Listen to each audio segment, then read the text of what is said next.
Hello दोस्तों, GK अड्डा पर आप सभी का बहुत-बहुत स्वागत करती हूँ। दोस्तों, इस वीडियो में हम भारतीय इतिहास से संबंधित सिंधु घाटी सभ्यता के बारे में बात करेंगे, जो कि सभी प्रकार के प्रतियोगी परीक्षाओं के लिए बहुत ही महत्वपूर्ण है। और हमारे आने वाले नेक्स्ट वीडियो में हम इस टॉपिक से जुड़े हुए महत्वपूर्ण सवालों के ऊपर चर्चा करेंगे। तो चलिए स्टार्ट करते हैं। सिंधु घाटी सभ्यता का इतिहास। इसके महत्वपूर्ण पॉइंट्स हैं। सिंधु घाटी सभ्यता, दूसरा है सिंधु घाटी सभ्यता का नामकरण कैसे हुआ, तीसरा है इसके महत्वपूर्ण तथ्य, चौथा है प्रमुख स्थान तथा इसके खोज, और पांचवा है इनका जीवन परिचय। सिंधु घाटी सभ्यता।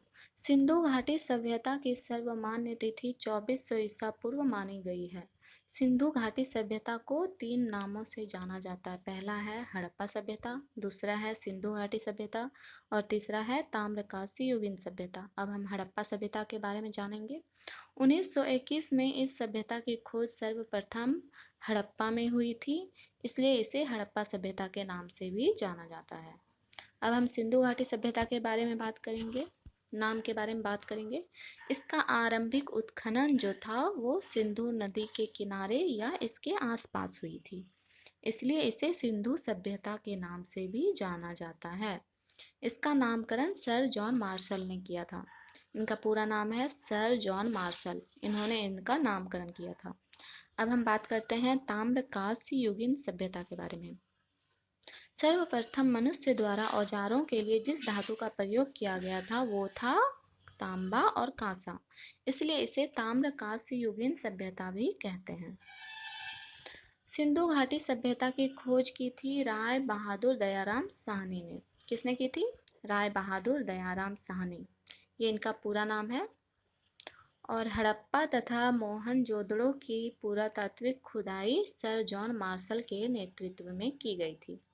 सर जॉन मार्शल के नेतृत्व में की गई थी, ये याद रखिएगा, इसे एग्जाम्स में पूछे जाते हैं। सिंधु सभ्यता अपनी नगरीय योजना प्रणाली के लिए भी जाना जाता है। इसको नोट कीजिएगा, ये अपनी नगरीय योजना प्रणाली के लिए भी जाना जाता था। नगरों का सर्वप्रथम उदय जो था वो इसी सभ्यता के कारण हुआ था, इसलिए इसे नगरीय योजना प्रणाली के लिए भी जाना जाता है। यहाँ के लोगों ने भवनों के निर्माण के लिए ग्रिड पद्धति अपनाई थी। कौन सी पद्धति अपनाई थी? ग्रिड पद्धति। उदाहरण के लिए इस सभ्यता से प्राप्त परिपक्व अवस्था वाले 6 बड़े नगरों की संज्ञा दी गई है। पहला है मोहनजोदड़ो, दूसरा है हड़प्पा, तीसरा है गनवारी वाला, चौथा है धौलावीरा, पांचवा है राखीगढ़ी और छठा और अंतिम है कालीबंगन। ये सभी नगर हैं जो कि बड़े बड़े नगरों की संज्ञा दी गई है इन सभी को। सिंधु घाटी सभ्यता संबंधित महत्वपूर्ण तथ्य। अब हम इनके महत्वपूर्ण तथ्यों के बारे में जानेंगे। 1826 ईस्वी में सर्वप्रथम चार्ल्स मेसन ने हड़प्पा नामक स्थल पर एक प्राचीन सभ्यता के अवशेष मिलने की पुष्टि की थी। किसने की थी? चार्ल्स मेसन ने।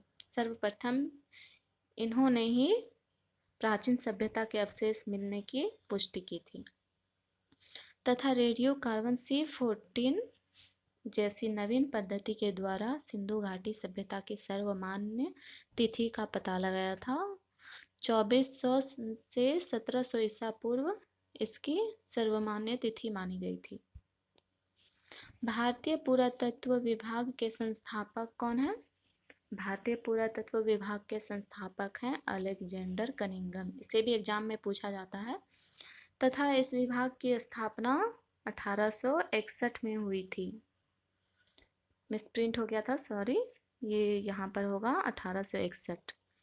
हड़प्पा सभ्यता लगभग 15,02,079 वर्ग किलोमीटर में फैला हुआ है और वर्तमान में ये कहाँ है? वर्तमान में स्थित है पाकिस्तान तथा पश्चिम भारत में।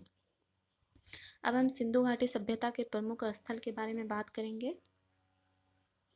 इनके प्रमुख स्थल हैं हड़प्पा, जो कि रावी नदी के आसपास या किनारे स्थित है। इसके उत्खनन करता है दयाराम साहनी एवं माधव स्वरूप वत्स। वर्ष है 1921। स्थिति है पाकिस्तान का मांटगोमरी जिला। ये अभी पाकिस्तान के मांडगोमरी जिला में स्थित है।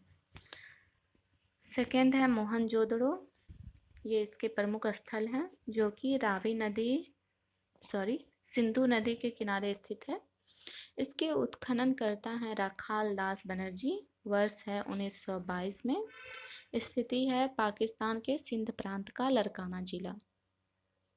तीसरा है चहुंदड़ो, जो कि सिंधु नदी के किनारे स्थित है। उत्खनन करता है इसके गोपाल मजूमदार। वर्ष है 1931। स्थिति है सिंध प्रांत जो कि पाकिस्तान में स्थित है। चौथा है कालीबंगन, जो कि घग्गर नदी के आसपास या किनारे स्थित है। इसके उत्खनन करता है बीबी लाल एवं बीके थापर। वर्ष है 1953। स्थिति है राजस्थान का हनुमानगढ़ जिला। पांचवा है प्रमुख स्थल कोटदीजी, जो कि सिंधु नदी के किनारे स्थित है। इसके उत्खनन करता है फजल अहमद। वर्ष है 1953।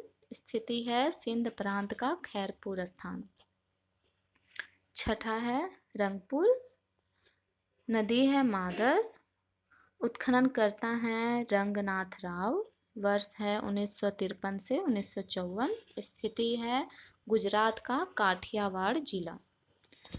सातवां है रोपड़, जो कि सतलज नदी के किनारे स्थित है। इसके उत्खनन करता है यज्ञदत्त शर्मा। वर्ष है 1953 से 1956। स्थिति है पंजाब का रोपड़ जिला। अब हम सिंधु घाटी सभ्यता के प्रमुख खोज के बारे में बात करेंगे। हड़प्पा सभ्यता के सर्वाधिक स्थल गुजरात में पाए गए हैं। कहाँ पाए गए हैं हड़प्पा सभ्यता के सर्वाधिक स्थल? गुजरात में। लोथल तथा सूतकोतदा यहाँ की प्रमुख बंदरगाहें थी। जुते हुए खेत तथा नक्काशीदार ईंटों के प्रयोग का साक्ष्य कालीबंगन से प्राप्त होता है। कहाँ से प्राप्त होता है? जुते हुए खेत तथा नक्काशीदार ईंटों का प्रयोग जो है कालीबंगन से प्राप्त हुआ है। तथा पशुपतिनाथ की मूर्ति, जिसे कि आद्य शिव की संज्ञा से भी जाना जाता है, यह मोहनजोदड़ो से प्राप्त एक सील पर 3 मुख वाले देवता की मूर्ति है। उनके चारों ओर हाथी, गेंडा, चीता तथा भैंसा विराजमान है। कांस्य से बनी नर्तकी की मूर्ति भी जो है मोहनजोदड़ो से प्राप्त हुई है। मनके बनाने के कारखाने लोथल से मिले हैं। सिंधु सभ्यता की लिपि जो है वो क्या थी? भावचित्रात्मक। यह लिपि जो है बाईं से दाईं ओर लिखी जाती थी। अब हम बात करते हैं सिंधु घाटी सभ्यता के लोगों के जीवन के बारे में। इनका धर्म था। सिंधु सभ्यता में जो है मातृ देवी की उपासना सर्वाधिक प्रचलित थी। यहाँ के लोग मातृ देवी की उपासना करते थे। यहाँ के लोग धरती को उर्वरता की देवी मानकर उनकी पूजा करते थे। पशुओं में कुंवड़ वाला सांड इस सभ्यता के लोगों के लिए विशेष रूप से पूजनीय थी। अब हम यहाँ के कृषि के बारे में बात करते हैं। सिंधु घाटी सभ्यता के लोगों ने सर्वप्रथम जो है कपास की खेती प्रारंभ की थी। किसकी खेती प्रारंभ की थी? कपास की। तथा यहाँ की प्रमुख फसल जो थी वो थी गेहूं और जौ। रंगपुर और लोथल से चावल के दाने के साक्ष्य मिले हैं, जिससे ये पता चलता है कि यहाँ धान की खेती भी होती थी। हड़प्पाई लोग कृषि के साथ साथ बड़े पैमाने पर पशुपालन भी करते थे। अब व्यापार के बारे में जानते हैं। यहाँ के लोग एक दूसरे नगरों के साथ व्यापार भी करते थे। व्यापार तथा यातायात के लिए 2 पहियों वाली बैलगाड़ी का इस्तेमाल करते थे। व्यापार की जो माप तौल की इकाई थी वो थी 16 के अनुपात में।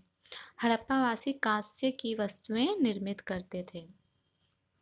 नक्काशीदार ईंटें भी बनाते थे।